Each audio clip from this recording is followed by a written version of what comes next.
Right, folks, we've got something really exciting to celebrate. The Costa Property Podcast is turning one. I honestly can't believe that it's been one whole year of chats, tips, and helping you make your dream life in Spain a reality. Now, to mark this very special milestone, we're running a giveaway with some amazing prizes that you will have a chance to win. A one-to-one relocation coaching session with me, Sandra, or a personalised property roadmap consultation with Warner. It's completely your choice. Plus, 2 free spots on our digital course, Roadmap to Buying a Property on the Costa del Sol. How amazing! Now, entering is really simple. It only takes a minute, and here's what you need to do. Number 1, comment on our giveaway post on Instagram or Facebook. Tell us your favourite episode of the Costa Property Podcast. 2, tell us what you loved in the post. Just a quick sentence about what resonated with you the most. And 3, share the post to your story. And that's it. It's super easy. The giveaway runs until February 14th. So go on, pick your favourite episode, share it with your friends and tag us. We can't wait to see your posts. And from all of us here at the Costa Property Podcast, thank you for an incredible year. Welcome to the Costa Property Podcast, the podcast that turns your dreams of owning a piece of paradise on the Costa del Sol into reality. I'm Warner Laurie, and I'm joined by my co-host and wife, Sandra Laurie. Join us as we embark on navigating the ins and outs of real estate and relocation to this beautiful region. We're not just about market trends, we're about sharing real-life experiences, because we know the struggle firsthand, and I've helped many people navigate this challenge also. If you're dreaming of your perfect Costa del Sol home and want to get real, no-frills, expert advice, then you're absolutely in the right place. Join us each week as we share honest insights and information that will guide your journey. Right, let's kick off now today with a topic that's on everybody's mind when they start considering moving abroad. What if it all goes wrong? That burning question. You know, I had the exact same worries when we were planning and thinking about moving here with our 2 very small children in tow. Abigail was only a little baby. What if I couldn't make it work? What if I just couldn't make that plan come to life? What if I couldn't make new friends? What if I couldn't build the support network around me like I had back home? What if I couldn't make money? I had a huge fear around the job and the career that I would have because that was such a big part of my life. The fear is real, my friend. It really, really is. But you know what I've learned? I've learned something really important through all of this. And it's not actually about waiting for the fear to go away. Because the reality is every time in your life that you're stretching, that you're moving into a stretch zone, that you're moving from comfort, familiarity to newness, to change, there will always be fear. And it's not about waiting for that fear to go away. It's about moving forward even when you're scared, even when that fear exists. So let's talk today about how to turn those what ifs, those fears into I can do this. Now, our Spanish word of the day today is probably a very appropriate one. It's valiente. And this means bravery or courage in Spanish. Think about it. Moving to Spain takes a lot of courage. It takes a lot of bravery. So let's channel that courage into today's episode. And remember, it's all part of the adventure. Finding your inner courage, finding your inner bravery is all part of your big adventure. So let's jump into today's episode. Right, I think it's time to get a little bit personal on this one. You know, really talk about the fears that do exist when you're moving to a new country or when you're taking that decision to buy your dream house in the sun. I want to talk to you today about some of my own fears when we made the big move back in 2016. And, you know, you've probably heard me talk about those fears if you've been following along on our socials or if you've been following along on our podcast. But today I want to get really transparent with you and talk to you about the real fears that existed when we were making our big move back in 2016. And I think it's really important that we just start by normalizing fear. So fears they're completely normal. And I like to think that when your fears are showing up, that you're growing. Because without fear, there is not growth. There's familiarity. When fear and discomfort show up, it's a signal to your inner narrative that, okay, it's time to channel my inner cheerleader now, because what's happening is I'm growing. I'm moving into a phase of my life that's not familiar, and that's where the magic happens. So let's start by just ensuring that we're all aware that fear or inner narrative, fears that are existing, that shows up when we're growing. That shows up when we're in a stretch zone or we're in a period of growth. So if we are in the habit of thinking of fear as something negative, something to be scared of, I would really invite you to start looking at this as something positive, because when this is showing up, you're in an exciting period of your life. So let's try to start with that simple reframe. When I first moved to Spain in 2016, it's fair to say I was familiar with Benalmádena. I had been coming over and back for a period of time, but I didn't know the language and I didn't have a support network around me like I had. I grew up with a very close group of friends. I was living in my hometown, Clonmel, where I was born, where my children were born, where I grew up. It's a small town. Well, it's a largish town located in the southeast of Ireland. It's the largest inland town in Ireland. But it's fair to say that everybody kind of knows everybody. And you have your support network around you. You know where to go for help. You know what to do. And leaving that behind was certainly a fear for me, moving to the unknown where I didn't have that network around me.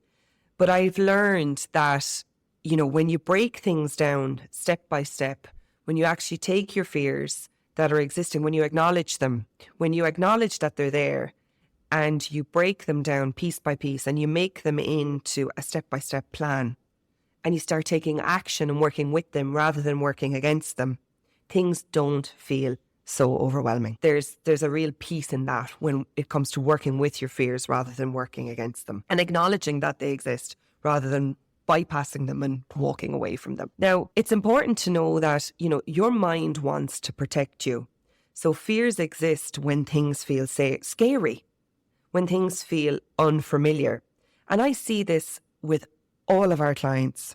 The fears are existing when things feel scary. A lot of our clients, they come with fear of regret. So particularly people that are in a phase of their life where they're retiring, they're very worried about outliving their savings or being too far away from their families. But here's the thing, you're never too old to make a change. I've helped clients who are really, really worried about this. They were worried about their age, feeling like that would work against them in their big move. But once we worked through their plans, like having a solid savings plan or knowing where they want to settle in Spain in line with their budget, it becomes less about the fear and more about the excitement. And it's very normal to have fear of regret, particularly if you're at a phase in your life where your family are starting to establish their own roots and build their own families. Okay? Grandchildren might start to arrive. Marriages, partnerships may start to evolve. And it's very natural that you'll want to be very active in the roles of your family as they're starting to grow and establish their own life. And sometimes people often feel like that they cannot make the move because they want to maintain that position on the sidelines for their kids as they're starting to grow their own life. But you can still do that abroad, particularly in a location like the Costa del Sol, because Malaga Airport is so centrally located. For example, from Ireland, it's 2 hours and 30 minutes. From the UK, it's 2 hours, 30 minutes. Scotland, 3 hours. Northern European locations, if you need to go further up north, like somewhere like Denmark, Sweden, you're talking 4 hours on a flight to get back home to spend time with your family. I can honestly tell you this, I have children and my children are a massive part in the role of my dad and my stepmother. And they're a massive part in their life, for my dad and my stepmother, and they miss them massively. they live in Ireland. But I can honestly tell you, with planning, vacation planning at the start of the year, sitting down together with our calendars and deciding to make those plans at the beginning of the year of when we're going to spend time together throughout the year, that massively helps. So we sit down at the beginning of the year and we plan out our year and we make those dates set in stone. We lock them in so that we know when we're going to meet up through the course of the year. And for me, it's really about, when we get together, it's quality time. It's about making sure that we make memories, that we plan our trips well, that we really maximise our time together. And I think that 2 months doesn't go by and we see each other and we spend time. But I feel like that if I was actually living back in Ireland, in a different part of Ireland that wasn't where my family was living, I'm not sure I would actually see them so frequently, or that we would spend such high quality time together. So it's really about working together with your family, setting in those milestones of how frequently you want to see each other throughout the year. There's definitely give and take with the planning process, but about really identifying that the time that you're going to be spending together is going to be quality time. So if you are sitting on the fence about making your big move this year because your family is in this situation where they're growing their own family and you don't want to make the move because you want to be involved, it doesn't need to stop you. You can still make your move. You don't need to miss out on your dreams and plans, and you can still work with your family together to ensure that you still get the time that you need with them and that you still get to create those moments, those quality moments together. I assure you, you don't need to miss out. So that fear of regret, that fear of missing out is very common with our clients, but you don't need to let it stand in the way. You can sit down with your family and you can cohesively plan this out together so that that fear doesn't need to stand in the way of you making that big move. Also, as well, the second point that we mentioned there, the fear, what can sit in with the fear of regret is, outliving the savings. I think this is an important point to note, that when you move to Spain, it's very likely that you'll probably live in or near somewhere which will be a holiday destination that will be catering for tourists. But, your normal everyday life in Spain doesn't need to revolve around that. You can make your life in Spain as expensive or as cost effective as you wish. So social planning, go to areas where locals socialise, where they frequent. Go to restaurants, cafes, in the more community areas off the beaten track rather than in the very well-known tourist destinations, because they're going to be more expensive naturally. They're catering for tourists, okay? So, start to plan ahead, identify where the locals eat, where they socialise, start to try those places out because they're going to be more in line with your budget. Menu del Día, menu of the day, still exists in a lot of Spanish restaurants. You can eat out for very affordable prices, but it just takes some savviness to make sure that you're not being allured into a establishment that's very popular for tourists and is sitting in the more higher end of your budget. So it's important to spend within your means and plan in line with that as well. But things don't have to cost an arm and a leg. I think as well, when people are travelling over to you, when you first make the move, it's important to ensure that you're not going on their holiday with them. So, saying no, don't be afraid of saying no, ensuring that they know up front that this is your real life, that you're not in a position to save for that 2-week vacation every year like them and then go out every night and enjoy yourself. That's not actually realistic. So when you are in the phase where you're a little bit more settled and people are coming over to visit you and see you, have those discussions up front. I might meet you during the day for a coffee, come round to ours for a barbecue, let's go for a walk on the beach. We'll meet you after your meal for a drink, but we will not be going on your 2-week holiday with you because, to be honest, your budget won't permit it. We fell into that trap at the beginning and it's just not sustainable. You'll end up putting yourself into a bit of a pickle financially if you feel that you can go on the vacation with every set of visitor that comes out with you. I think this will naturally feed into as well when you first move over, people coming and staying with you, all right, that you're going to need to have those discussions up front around how that financial arrangement is going to work, because you cannot feasibly afford to, fit the cost of every person that's potentially going to be staying with you and then going on their holiday with them, because life goes on.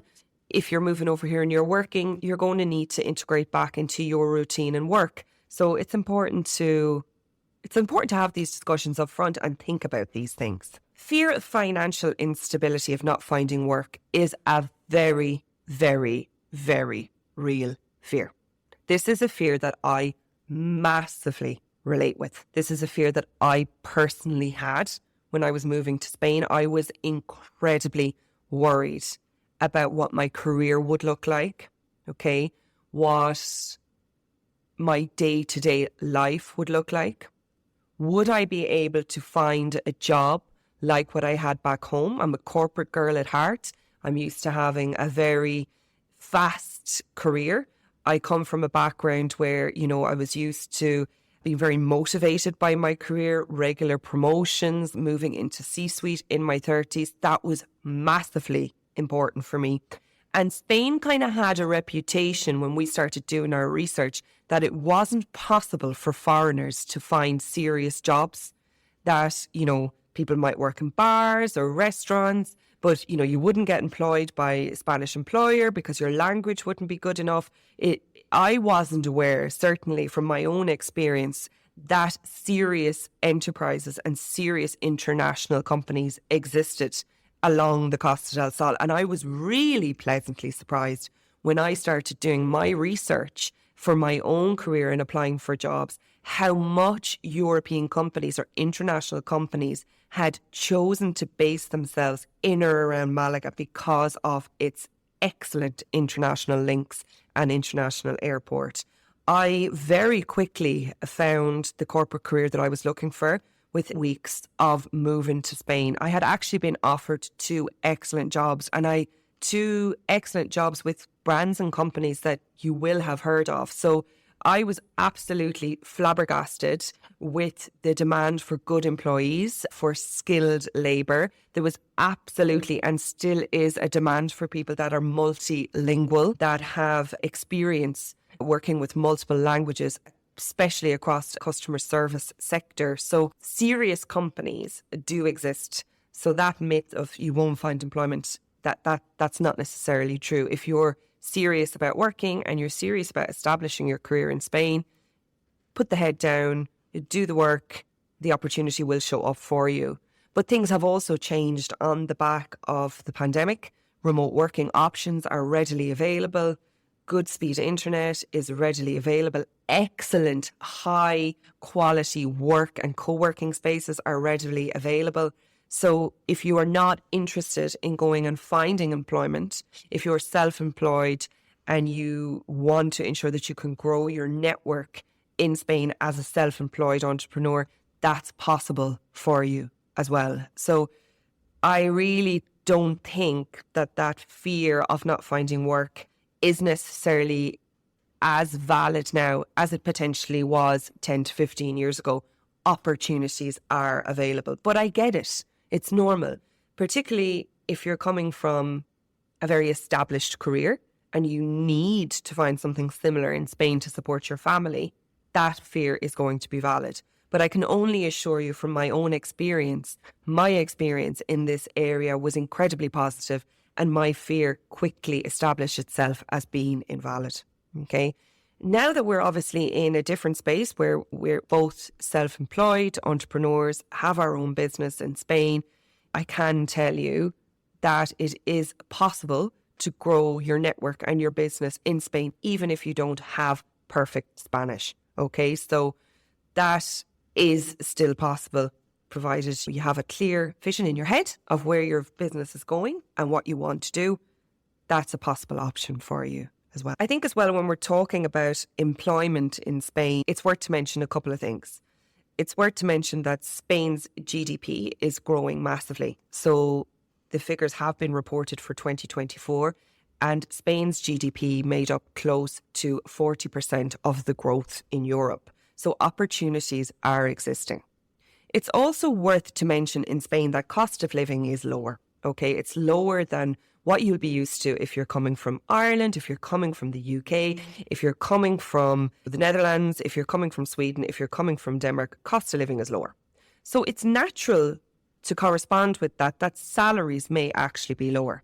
Okay, so the starting salary that you have in your mind coming over, you need to be realistic and you need to evaluate your expectations that the offer that you're given for employment or the offer that you get paid for services for your work, it's likely that that's going to be a little bit lower than what you're used to in your home country because the cost of living is lower here. The day-to-day living is lower, your utility costs will be lower, eating out, provided you're not eating in big tourist hotspots. So you need to spend a little bit of time up front, like really sitting down and evaluating, okay, what's our day-to-day monthly household expenses going to be here and how much do I need to earn then to support it? But expecting a salary that's like for like to your whole country, managing your expectations around that up front is always good. I know when I worked in my corporate career, when I first came over in Spain, I left that career in 2023 to become self-employed. I worked a lot with recruitment and recruiting people from other countries to work in Spain. And they would always initially get a little bit surprised when they received their job offer with their new salary. But we had to spend a little bit of time educating them up front that, yeah, okay, this looks lower, but it looks lower because your cost of living is going to be lower. Okay, your utility costs are going to be lower. Your day-to-day life is lower. So it's important that you bear all of that in mind when you're thinking about your move to Spain as well. So that fear of not finding work, sometimes fears of financial instability can creep in with that as well. It's about being realistic. It's about doing your research and it's about evaluating your expectations up front and ensuring that they're absolutely realistic based on the environment that you're moving into. We've talked a little bit about this a lot and we've covered it in other episodes of our podcast. It's around the fear of not fitting in. It's around that fear of making that social network, that fear of the unknown, that fear of not adjusting. This is incredibly normal, okay?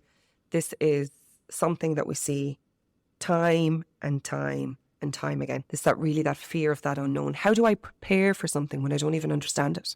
It's a really valid question, right? How do I prepare for my life when I don't understand what it's going to look like? I know I want the warmer weather. I know I want that amazing pace of life that Spain is going to offer me. I know I want to slow down and be present, and I know that's achievable in Spain. But I don't really understand yet what my day-to-day life is going to look like. So how can I prepare for that? I think that's a really valid question. I guess it's almost like the analogy of signing up for a marathon that you've never trained for, right? Imagine signing up for a 10K run, but you've never done any training or preparation for it. It's true, right? Well, I'll tell you what helped me to manage uncertainty, getting comfortable with being uncomfortable. You need to get comfortable with being uncomfortable. You're going to be uncomfortable so many times when you first make your move or through your whole preparation process. There's going to be so many moments of feeling uncomfortable. But what did we say at the start? Discomfort is a form of fear. Fear is a shapeshifter. Fear is your mind's way of trying to keep you safe. When you feel fear, you need to remember this is showing up because I'm in a period of change. I'm in a stretch zone. I'm in an unfamiliar area. My mind is trying to keep me safe, but it's good. Without fear, we're not growing, we're not evolving, we're not changing. I sound like a broken record, but I really want you to normalize this because if you're going to take your move and your preparation for your move seriously, you need to get comfortable with being uncomfortable. There's going to be many speed bumps along your road where you're going to feel the discomfort and you need to be aware that it's going to exist because the first time that discomfort, that fear shows up, if you start to deviate away or say, oh, I can't do this, well, I'm sorry, you need to be made tougher stuff than that. So for me, I made a lot of mini goals. I made a lot of mini goals that were achievable, okay? And that's exactly how I got through those really early days of discomfort. And making those mini goals, like having that first 30 to 60 day plan, making the milestones of those mini goals that you want to achieve, that's what's going to help you stay focused. That's what's really going to get you through those early days because you're going to feel excited about achieving your mini goals. You're going to feel excited about accomplishing them.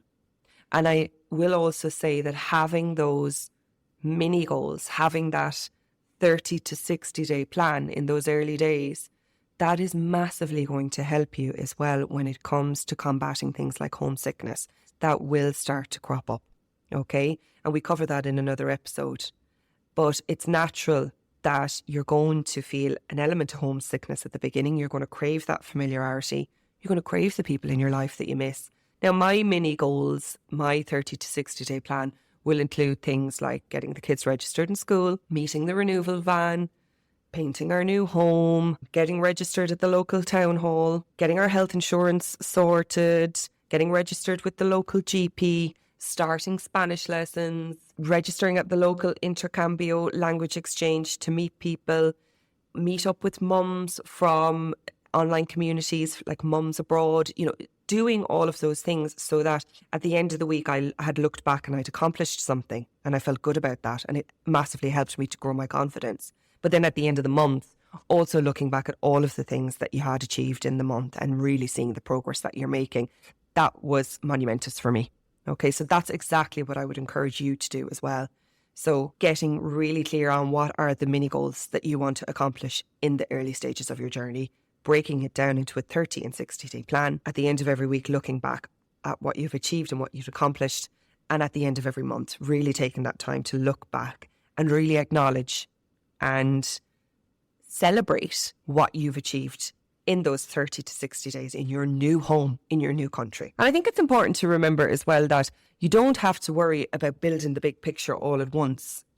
That's not realistic. You can't do everything at once. It's not magic. You can't click your fingers and it's going to get done straight away. You have to slice the elephant down into chunks. Okay. So building your 30 to 60 day plan and setting it into those micro goals is really going to help you stay focused on the big picture and help you feel like you're working towards your plan. So to help you, I guess, with the fear of not fitting in, something I would always recommend, and I do always recommend our clients do, is when you're in that research stage. So let's say, for example, you're in the research stage with your real estate agent and you've identified your location of where you're going to live and you're in the process of securing your property. You're working through that process. You've already mentally committed to the location where you want to live. You've got the clarity around that. I would say at that point, okay, start to do your research about groups in the area that you want to link up with, okay? When you're in that period of finding your property, it's likely that you'll be doing some trips over and back. You'll be working with your lawyer to get your NIE number. You'll probably do a power of attorney so that you're ready to go when the dream property shows up. So you'll be doing a couple of trips over and back to Spain to set all of those practical things up. At that stage, in parallel to that, also what expat communities for foreigners living abroad are existing in your local community. Attend some of their meetups, reach out to the coordinators, meet some other people that have been or are in a similar situation than you, and commit to meeting them for a coffee, because that's already you establishing your network, establishing some familiar faces and establishing a support network for yourself before you even put your feet firmly on the ground in Spain. I think that's so important. And, the people that do that and do that well and throw themselves into that process very early on, they're the people that actually have the smoothest integration into their new life in the sun. Okay. So there's a lot to think about, right? But here's the thing. You've got the courage. You can do this. You really can. Now, if you're finding these episodes help, if you're enjoying them, I would absolutely love if you could take a moment to rate and review the podcast. It really means the world to us and it helps others to find this info too. If you've got any burning questions about your own move to Spain, now don't hesitate to message us on Instagram or drop us an email. The details will be in the show notes of this episode. I had someone say to us recently that's planning to make their move in 2026 that they had been searching like a resource like this podcast for months, okay? They wanted to know the real lowdown about what they needed to think about integrating their family to Spain. So your ratings and reviews help this podcast to get the reach and to help it reach others who really need the information, who really need the support. Now, until next time, remember, it's one step at a time. You've got this. Adios and bye for now. Thank you so much for listening into today's episode on the Costa Property Podcast. Another fantastic episode learning about the highs and lows of relocating to the Costa del Sol from real people who have been through the journey themselves and, of course, our wonderful experts. If you have been enjoying the show so far, remember to hit subscribe to the podcast and leave a rating or review. We absolutely love hearing your thoughts. Please send any questions that you would like us to answer on the show to warner@wlcostaproperties.net. Or you can pop us a message on our socials, which are in the show notes. Remember, you can also visit the website, www.wlcostaproperties.net. See you on the next episode, and bye for now. Bye-bye.